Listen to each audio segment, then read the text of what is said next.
তোমরা সবাই কেমন আছো? আমরা মোটামুটি আছি বলতে কি, আমার এই বাপাসটা এত যন্ত্রণা করছে আজকে, মাথা যন্ত্রণা ঠান্ডার থেকে। অনেক ভোরবেলা উঠি তো, মানে প্রচুর ঠান্ডায় থেকে মিস্ত্রি আসে, ভোরবেলা উঠে যেতে হয়। যদি বাড়ির বউ শুয়ে থাকি, মিস্ত্রি আসে, তাহলে একটা কেমন লাগে না দেখতে। তা রিমি তো একটু লেটে ওঠে, যেদিনকে মানে ও টিউশনি না থাকে সেদিনকে 9টার সময় ওঠে। আমি ইচ্ছা করেই তুলি না, কারণ প্রচুর ঠান্ডা, তোমরা দেখেছো কুয়াশা, তারপরে রাস্তার হাওয়া আসে গাড়ির, ওই পাশে যমুনা, তার ঠান্ডা, এত ঠান্ডা। আমার সকাল থেকে এই পাশটা ধরেছে। আজকে সারাদিন এত কাজ করেছি, মানে সেই ভোরবেলা ঘর লেপেছি, আর রোদ তো নেই, ভোরবেলা ঘর লেপেছি, এখনও শুকায়নি, একদম বাড়ি পুরো স্যাঁতস্যাঁতে। তা আজকে এত কাজ, লেপা, বাসন মাজা, মানে সবটাই তো করতে হয়। তা একদম পুরো মাজা টাজা যন্ত্রণা করছে, রান্নাঘর দিয়ে, বারান্দা দিয়ে, ঘর দিয়ে আজকে আবার লেপেছি। তা কি বলবো, এই পাশটা একদম যন্ত্রণায় আমার ফেটে যাচ্ছে। যাই হোক, তার মধ্যেও মোটামুটি আছি আমি, মানে এই যে কথা বলছি তাও মানে কষ্ট হচ্ছে, কিন্তু ভিডিওটা খুবই ছোট করব। আমার মানে আমি তো ভেলোরে 8 মাস ছিলাম, তোমরা দেখেছো। আমি প্রত্যেক রবিবার করেই চার্চে প্রার্থনা করতে যেতাম, যেতাম তোমরা তো সবটাই দেখতে। প্রত্যেক রবিবার আমাকে ওই চার্চে প্রার্থনা করার জন্য না আমাকে টানতো। ওর বাপি না গেলেও আমরা আমরা চলে যেতাম চার্চে প্রার্থনা করতে। আর আমাদের তো সিএমসি হসপিটালের পাশেই আমাদের রুম ছিল। আমাকে তখন তো আমার চ্যানেলটা খুবই ছোট্ট ছিল, 1-1.5 সাবস্ক্রাইবার ছিল, তাও সবাইকে আমাকে কমেন্টে আর আমার নাম্বারটা তো পাবলিক জানোই, সবাই ফোন করে জিজ্ঞাসা করতো। যখন বিএমটি রুমে, তারপরে যখন সেনজুরে ছিলাম তখনও জিজ্ঞাসা করতো, বাড়ি এসি তাও জিজ্ঞাসা করে, কমেন্টে তো করে, কমেন্টের কথা আমি ধরি না, পুরো ডাইরেক্ট ফোন করে জিজ্ঞাসা করে, দিদি তুমি কি খ্রিস্টান?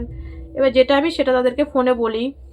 কিন্তু কালকে আমাকে এমন একটা কমেন্ট করেছে, আজকে সকালবেলার থেকে এত পরিমাণে ফোন এসছে, দিদিভাই তোমাকে এই কমেন্টটা করলো, তুমি কিছু বললে না? তাই আমি বলবো কি বলবো। সে একটা, তার ডিপিতে যেই ফটোটা, একটা মধ্যবয়স্ক দিদিভাই বললাম, আমাকে কমেন্টটা করেছে, তোমরা খ্রিস্টান আবার শুনি হিন্দু, কোনটা? নাকি ধর্ম বদল করেছো টাকার জন্যে? আচ্ছা দিদিভাই, তুমি যদি আমার ভিডিওটা দেখে থাকো, আমি তোমাকে বলছি, টাকার জন্য কেউ ধর্ম বদল করে? তুমি কে টাকার জন্য ধর্ম বদল করেছে আমাকে একটু বলো, কারণ আজকে সকালে আমার প্রচুর ফোন এসছে এই কমেন্টের জন্য, যেহেতু আমার নাম্বারটা পাবলিক করা, যে আমি নাকি টাকার জন্য ধর্ম বদল করেছি। আচ্ছা দিদিভাই, তুমি যদি আমার ভিডিওটা দেখে থাকো, তোমার নামটা বললাম না, কমেন্টটা আমি এখানে শেয়ার করে দেবো। বলছে যে দিদিভাই তুমি বলো তো, কে ধর্ম বদল করেছে টাকার জন্যে? কোন ধর্ম বদল করেছে? আমি একটু তাকে দেখতে চাই। আমি খবরে দেখেছি, তারপরে এমনি সত্যিকারের আমার চোখের সামনে দেখিনি কেউ ধর্ম বদল করেছে। আমার পাড়া বলো, আমার বাবার বাড়ি যে পাড়া বলো, বা আমার শ্বশুরবাড়ি পাড়া বলো, আমি আজ পর্যন্ত কাউকে দেখিনি যে ধর্ম বদলের জন্যে টাকা দিয়ে ধর্ম বদল করেছে। তা সবাই আমাকে জিজ্ঞাসা করে, দিদি তুমি খ্রিস্টান নাকি? যেহেতু প্রভু আমার ঘরে রয়েছে, রিমি প্রভুকে ভালোবাসে। এবার দেখো, এই তোমরা যদি আমার নিচের ভিডিওগুলো দেখো, সুমনের ক্যান্সার হয়েছিল, আমাদের সিএমসিতে লাস্টে বলেছিল আর বাঁচবে না, প্রভুকে ডেকে ভালো হয়েছে। এখন কিন্তু সেই সুমন এখানে, ওদের বাড়ি হচ্ছে দীঘা মেদিনীপুরে, আমার ভিডিও দেখে। ও কিন্তু বাড়িতে, ওর যখন ক্যান্সার ধরা পড়ে, ও তখন মনে হয় বিএ ফার্স্ট ইয়ার পরে, তারপর ওর ক্যান্সার ধরা পড়লো, ও তারপরে 2-3 বছর আর পড়াশোনা করতে পারেনি, সিএমসিতে ছিল, ট্রিটমেন্ট হয়েছে। যারা মারাত্মক ক্যান্সার হয়ে যায় তাদের 2 বছর লাগে। লাস্টে ওর হচ্ছে 2023-এ বিএমটি হয়েছে, ও এখন পুরো সুস্থ, এখন 50 পয়সার ওষুধও খায় না। এখন সেই সুমন সিএমসিতে বাইবেল নিয়ে পড়াশোনা করছে। তা ও তো হিন্দু, তা বলে ওকে খ্রিস্টান হয়ে গেছে? ও বলছে আমাকে প্রভু যিশু বাঁচিয়েছে, আমি তো আজকে মরেই যেতাম, আমার তো বাঁচার কোনো কথা ছিল না, আমি যে কি করে বেঁচেছি সেটা প্রভু যিশুই জানে, তাই না মানু বল? বলে আমাকে তো প্রভু যিশু বাঁচিয়েছে, তাহলে প্রভু যিশু যখন আমাকে বাঁচিয়েছে, তাহলে আমি তার সেবায় লাগি।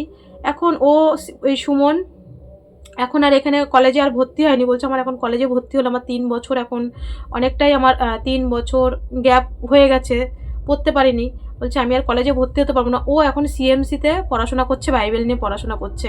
তা বলে ও কি আমাদের হিন্দু ধর্মের থেকে ও সনাতন ধর্ম হয়ে ও কি খ্রিস্টান ধর্ম চলে গেছে? তারপরে তোমরা যেদিনকে 25শে ডিসেম্বরের যে অনুষ্ঠানটা হলো, 17 তারিখে যে অনুষ্ঠানটা হলো আমাদের হসপিটালে, ওই ফাদারকে যে দেখলে, ফাদারের বাড়ি কিন্তু কলকাতায়, হ্যাঁ, কোচবিহারে, হ্যাঁ আলিপুরদুয়ার উনি কিন্তু একজন সনাতন ধর্ম। আর তোমরা ভালো করেই জানো সিএমসিতে কোনো তার কাজ পেতে গেলে তার কলকাতা থেকে সেইভাবে পড়াশোনা করে গিয়ে পরে ওখানে যেতে হয়। উনি একজন সনাতন ধর্ম হয়ে উনি হচ্ছে ওখানে চাকরি পেয়েছে, বাইবেল নিয়ে উনি ওখানে পড়াশোনা করেছে, তা বলে কি উনি খ্রিস্টান হয়ে গেছে? এটা কোন ধরনের, মানে এই যে আমাকে যে কমেন্টটা করেছে আমি নাকি টাকার জন্য আমি নাকি ধর্ম বদল করেছি। না দিদিভাই, আমি টাকার জন্য ধর্ম বদল করিনি, আমি সনাতন ধর্ম। আর আমি হচ্ছে আমার যখন বিয়ে হয়েছে, আমার খুবই ছোট্ট বয়সে 15 বছর 3 মাসে আমার বিয়ে হয়ে গেছে। তারপরে আমাকে আমার শাশুড়ি মার নাম, আমার বাবার বাড়িতে শ্বশুর বাড়িতে আমরা দুই বাড়িতেই আমরা অনুকূল ঠাকুরের দীক্ষিত। যদি দিদিভাই তুমি ভিডিওটা দেখে থাকো, আমরা দুই বাড়িতেই অনুকূল ঠাকুরের। তোমরা তো শুধু আমার প্রভু যিশুকে দেখছো, কই আমার পিছনে যে রাধাকৃষ্ণ রয়েছে সেটা তো দেখছো না। শুধু আমার একটা সিংহাসন আনতে হবে, আমার সব অনুকূল ঠাকুরের সামনে যে লক্ষ্মী পুজো হবে সবটাই দেখতে পারবে তোমরা। শুধু একটা সিংহাসন, মানে ঘরটা গুছিয়ে একটা ছোট্ট একটা সিংহাসন আনবো। কারণ আমার সংসারটা এখন পুরো নতুন করে, একটা মানুষ যেমন নতুন সংসার জীবন চালু করে, আমিও 3-4 বছর এই রিমির বিএমটি করে করে আমি বাইরেই থেকেছি। আমি সেইভাবে আমার ঘরে কোনো সিংহাসন টিংহাসন কিচ্ছু নেই। প্রভু যিশুকে দেখছো, আর আমার পিছনে যে আমার মাথার সামনে যে রাধাকৃষ্ণ থাকে সেটা কি তোমরা চোখে দেখো না? যে দিদিভাই আমাকে এরকম ধরনের কমেন্ট করেছো, তাই কমেন্ট আমি শো করে দেবো। তাই আমি বলছি যে আমি হচ্ছে সনাতন ধর্ম।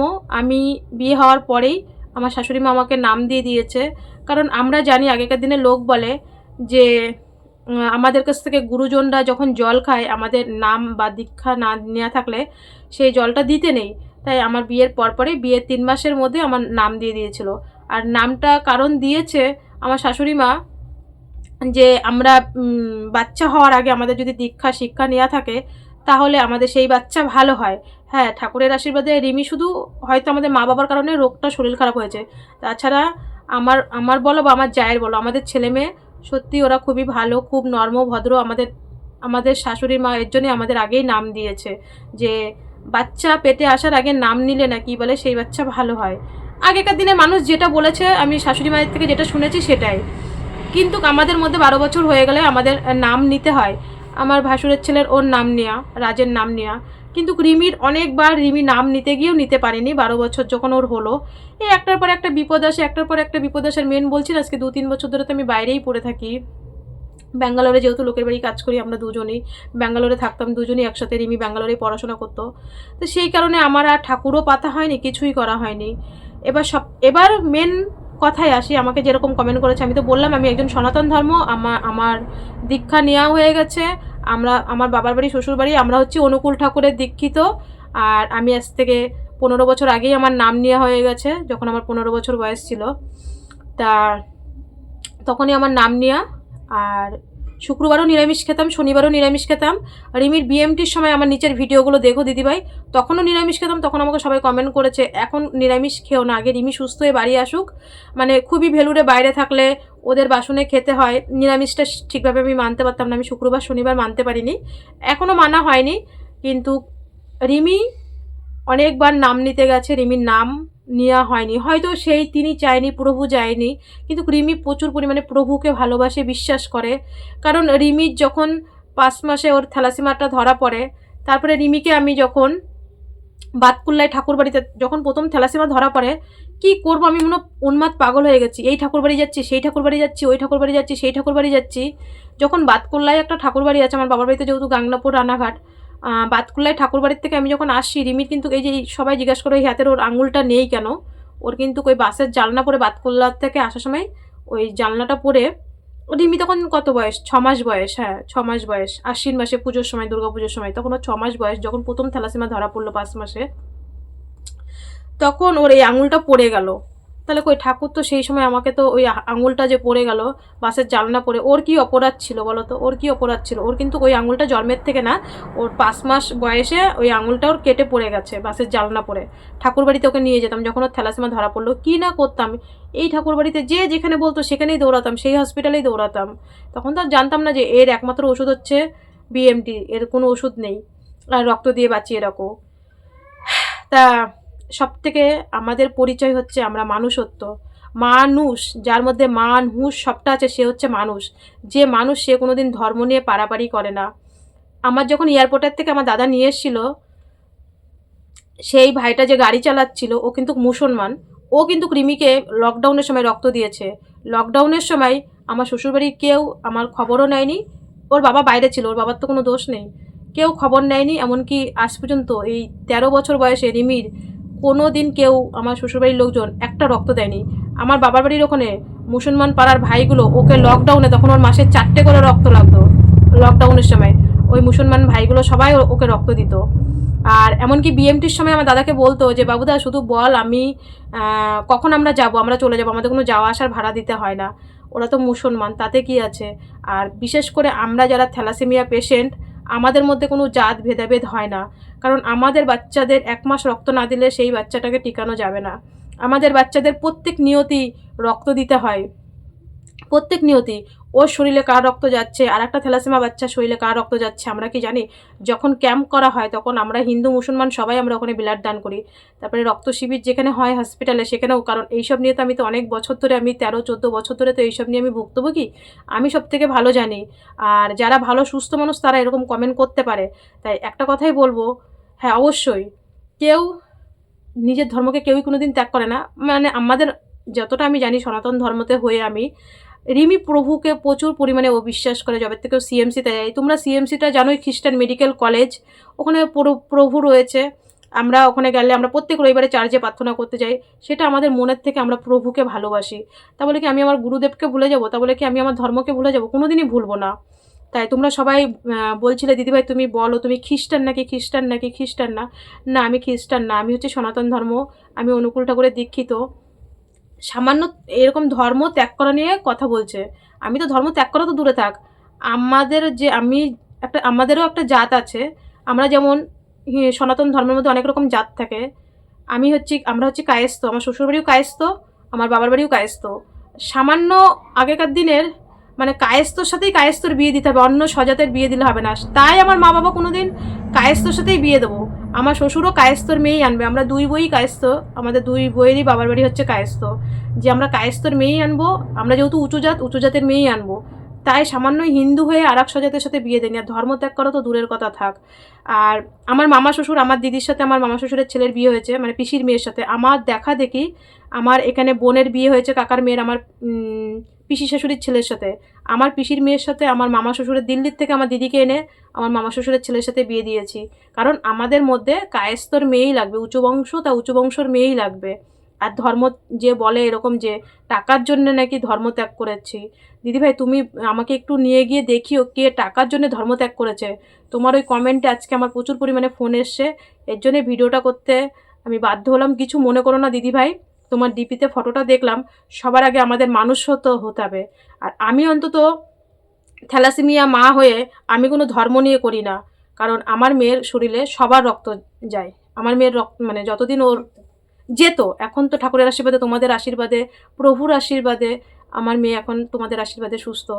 কিন্তু থ্যালাসেমিয়ার মা বাবারা কোনোদিন ধর্ম নেয় না, ধর্ম নিয়ে আমরা অন্তত পারাপারি করি না। তাতে কি আছে, তার মধ্যে সে মুসলমান হোক বা খ্রিস্টান হোক বা বৌদ্ধ হোক, যেটাই হোক, বা হিন্দু হোক, তার মধ্যে আগে মানুষত্ব আছে নাকি, তার মধ্যে মান হুঁশ সবটা আছে নাকি সেটা দেখতে হবে। সে যতই শিক্ষিত হোক বা যতই মূর্খ হোক, আমি কাউকে অপমান করব না, এটাই বলবো। আগে আগে আমাদের সবার আগে মনুষ্যত্ব দরকার। আর আমি কেউ যদি বিপদে পড়ে, হিন্দু মুসলমান আমি মানব না, আমি সবার বিপদে, অন্তত থ্যালাসেমিয়া পেশেন্টদের জন্যে আমি তাদের যতদূর দরকার ভিডিও করা বা যতদূর দরকার হেল্প করার, কারণ কাগজপত্র দেখলেই আমি তার প্রমাণ পেয়ে যাব, আমি তাদেরকে সাহায্য করব। এটা রিমির বাবা বললেও আমি শুনবো না। আমি আর রিমি আমরা দুজন, ও তো করবেই, আর আমাদের তরফ থেকে, কারণ এর কষ্ট, এই থ্যালাসেমিয়ার মতন কষ্ট পৃথিবীর বুকে আর কোনো পেশেন্টদের হয় না, কারণ তারা ছোট্টোর থেকে তাদের ব্লাড দিয়ে বাঁচতে হয়। তা আমার যদি ভিডিওটা ভালো লেগে থাকে অবশ্যই কমেন্ট করো দিদিভাই। এরকম কমেন্ট করলে সত্যি খুব খারাপ লাগে যে টাকার জন্য নাকি ধর্ম ত্যাগ করেছি। আমি ধর্ম ত্যাগ করেছি? তুমি আমার বাড়িতে এসে দেখে যেও দিদিভাই, তোমরা সবাই আমার বাড়িতে এসে দেখে যেও। আমি একজন হিন্দু সনাতন ধর্ম, আর আবার বারবার বলে দিচ্ছি, কারণ ভিডিও তো সবাই স্কিপ করে দেখে, ভিডিও তো ফুল দেখে না। কমেন্টে জিজ্ঞেস করছে দিদিভাই তুমি হিন্দু নাকি এই খ্রিস্টান নাকি, খ্রিস্টান নাকি, যেহেতু প্রভুকে আমার বাড়িতে দেখেছে।